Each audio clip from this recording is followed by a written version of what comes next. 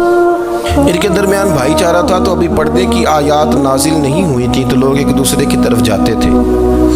حضرت سلمان فارسی رضی اللہ تعالیٰ عنہ حضرت ابو درداء رضی اللہ تعالیٰ عنہ کے گھر میں تشریف لے گئے تو دیکھا کہ ان کی بیوی بڑی غمگین بیٹھی ہیں۔ تو ہم نے فرمایا بہن کیا ہوا؟ تو کہنے لگی تمہارے بھائی کو دلچسپی کوئی نہیں رہی، ہر روز روزہ رکھ لیتا ہے اور ساری رات نفل پڑھتا ہے۔ حضرت سلمان فارسی کہنے لگے ٹھیک ہے کر لیتے ہیں بندوبست۔ نماز دین ہے کہ نہیں؟ دین ہے نا یہ چیزیں۔ لیکن حضرت سلمان فارسی جناب ابو درداء سے کہنے لگے آج میں نے تیرے گھر میں رہنا رات کو، کیونکہ وہ تو ساری رات نماز پڑھتے تھے، نفل پڑھتے تھے۔ انہوں نے کہا ٹھیک ہے، ایک بستر لا کے بچھا دیا حضرت سلمان فارسی کے لیے۔ سلمان فارسی فرمانے لگے دوسرا بھی لا۔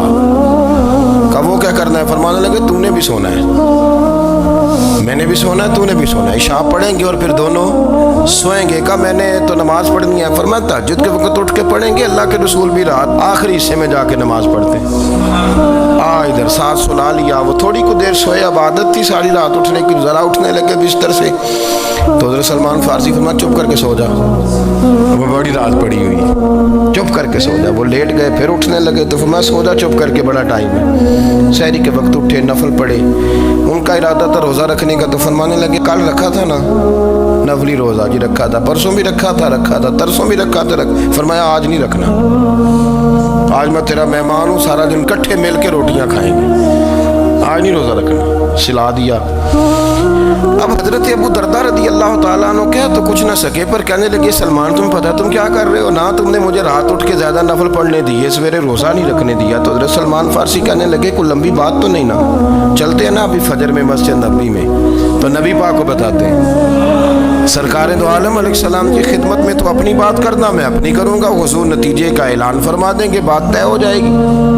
حاضر خدمت ہوئے، عرض کی یا رسول اللہ صلی اللہ تعالیٰ علیہ وسلم یہ ساری رات نفل پڑھتے ہیں، ہر روز روزہ رکھتے ہیں، ان کی اہلیہ غمگین بیٹھی ہیں، حکم فرمائیں۔ تو نبی پاک صلی اللہ علیہ وسلم نے فرمایا پھر ہوا کیا؟ یا رسول اللہ میں نے رات سلایا ہے، سحری میں اٹھایا ہے، سویرے روزہ نہیں رکھنے دیا۔ نبی پاک نے فرمایا سلمان فارسی نے ٹھیک کیا، سلمان فارسی نے ٹھیک کیا۔ پھر حضور نے فرمایا، نبی کریم نے فرمایا ابو درداء تیرے اوپر اگر اللہ کا حق ہے، اس کے رسول کا حق ہے، دین کا حق ہے، تو فرمایا تیری آنکھ کا بھی تیرے اوپر حق ہے، تیرے وجود کا بھی تیرے اوپر حق ہے۔ یہ حضور نے فرمایا تیرے بچوں کا بھی تیرے اوپر حق ہے، تیری بیوی کا بھی تیرے اوپر حق۔